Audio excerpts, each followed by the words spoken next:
Esta es una cápsula informativa de la Comisión de Derechos Humanos del Estado de Hidalgo. Regresamos. Durante toda la historia han sido muchas las mujeres que han luchado por la igualdad de género y por los derechos de la mujer. Muchas de ellas fueron incluso personajes que marcaron una época, como Cleopatra, Juana de Arco, Marie Curie o Mata Hari. Todas ellas y muchas más demostraron a lo largo de la historia que a la mujer nada le era inaccesible. Por eso es necesario este homenaje a la lucha de las mujeres, hoy más vigente que nunca. Lo primero y más necesario es repasar qué es el feminismo. Para esto lo mejor es irse a la RAE, donde nos encontramos dos acepciones. 1. Principio de igualdad de derechos de la mujer y el hombre. 2. Movimiento que lucha por la realización efectiva en todos los órdenes del feminismo. Y ahora que sabemos esto, vamos a repasar cómo esta diferencia entre hombres y mujeres se ha ido estrechando gracias a la colaboración de muchas mujeres que no han dudado en arriesgar sus vidas y darlo todo para ganar esta batalla a la historia. Si bien es verdad que durante toda la historia hay ejemplos de mujeres que desafiaron el estatus social, el movimiento feminista comienza a tomar fuerza en Francia con la Ilustración. Las demandas se centraban en el fin del sometimiento de la mujer al hombre en el matrimonio, así como en el acceso de la mujer a la educación. Olympe de Gouges publicó en 1791, tras la Revolución Francesa, la Declaración de los Derechos de la Mujer y la Ciudadanía. Sin embargo, Olympe fue ejecutada y los recién creados clubes de mujeres fueron prohibidos y perseguidos en Francia. Por tanto, la mujer continuó sometida al hombre. Napoleón reafirmó que por ley las mujeres debían obediencia a sus maridos y se prohibieron las reuniones de más de 5 mujeres. Incluso grandes pensadores como Rousseau o Kant consideraban que las mujeres estaban excluidas por naturaleza del derecho de ciudadanía.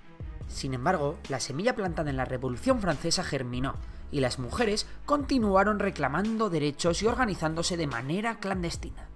Durante finales del siglo XIX y principios del XX, el feminismo creció en países como Estados Unidos, Reino Unido o otros países de América Latina.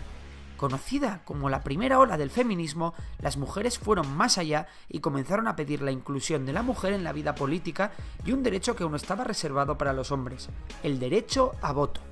En Inglaterra destacaron las suffragettes, con Emmeline Pankhurst al frente, que destacaron por pedir derechos civiles y el voto para las mujeres, que finalmente conseguirían tras la Primera Guerra Mundial en 1918. En Argentina, la anarquista Virginia Voltaire lideró el movimiento que conquistó por primera vez en la historia en Latinoamérica el sufragio femenino y el divorcio. En Estados Unidos había una doble desigualdad, ya que no solo no había igualdad entre el hombre y la mujer, sino es que además había una gran diferencia social entre mujeres blancas y negras. Allí no se conseguiría el voto femenino hasta 1920. Durante el primer tercio del siglo XX, la mayoría de países proclamarían el sufragio universal, que en España llegaría con la Segunda República en 1931. Tan solo en Francia e Italia, de las grandes potencias democráticas, se quedarían atrás en este aspecto. En cuanto al acceso a la educación, no fue hasta finales del siglo XIX cuando se licenció la primera mujer en Derecho en el mundo, la rumana Sarmiza Vilcescu. Curiosamente, también fue rumana la primera ingeniera del mundo, Elisa Leonida Zanfirescu, que se graduó en 1912. Con la llegada de los totalitarismos en el primer tercio del siglo XX, el papel de la mujer siguió caminos muy diferentes según el país al que perteneciesen. En los regímenes más reaccionarios, en países como Italia, España o Alemania, se relegó a la mujer al ámbito doméstico. Famoso fue el lema reutilizado Kinder, Küche, Kirche, niños, cocina, iglesia en alemán, para referirse al papel de la mujer en el Tercer Reich. En los países con una mentalidad más progresista ocurrió todo lo contrario. Las mujeres en la Segunda República Española gozaron de una posición de igualdad que nunca antes se había dado en el país. En la Unión Soviética también se incluyó a la mujer dentro del proletariado con iguales derechos y obligaciones. En ambos casos se incluyó a la mujer en las Fuerzas Armadas. Las milicianas republicanas y las francotiradoras soviéticas gozaron de una gran fama en el campo de batalla, mientras que durante la Segunda Guerra Mundial, el resto de países, incluidos Estados Unidos, Francia e Inglaterra, las mujeres no fueron soldados. En estos países, la mujer tuvo un papel fundamental en la industria militar, que se había quedado sin hombres tras irse una gran parte de ellos a la guerra. Sin embargo, muchas mujeres cuya ambición no conocía límites crearon la llamada segunda ola del feminismo. El objetivo de la segunda ola no era conseguir la igualdad de derechos, sino ir un paso más allá y romper con el status quo para conseguir la igualdad en temas como la sexualidad, la cultura, la familia, el trabajo y un largo etcétera.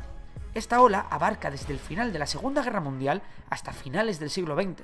Durante la segunda ola, los gobiernos de los países occidentales comienzan a hacer pequeños cambios en las legislaciones para empezar a hacerlas lo más igualitarias posibles. Sin embargo, la lucha de la mujer no se quedará ahí. Coincidiendo con la caída del muro de Berlín, llegará una tercera ola, un feminismo que dice que existen muchos modelos de mujeres, no solo uno. Es un movimiento caracterizado por la aparición de múltiples corrientes del feminismo con un distinto grado de radicalidad en sus planteamientos. Sin embargo, en esta tercera ola del feminismo es donde más avances legislativos y sociales se consiguen. En algunos países occidentales aparecen las llamadas políticas de discriminación positiva, que tratan de dar situaciones ventajosas a la mujer para que ésta pueda reducir la brecha social que aún existe entre ambos sexos. Sin embargo, este avance social no se da en todas las partes del mundo, y aún quedan sociedades en las que la mujer no vale absolutamente nada, y como antaño aún existen milicianas, guerrilleras y soldados que luchan para no caer en las garras de sociedades más próximas al medievo que a nuestros tiempos. La humanidad aún tiene mucho camino por recorrer y mucho que avanzar. Esta fue una cápsula informativa de la Comisión de Derechos Humanos del Estado de Hidalgo. Continuamos.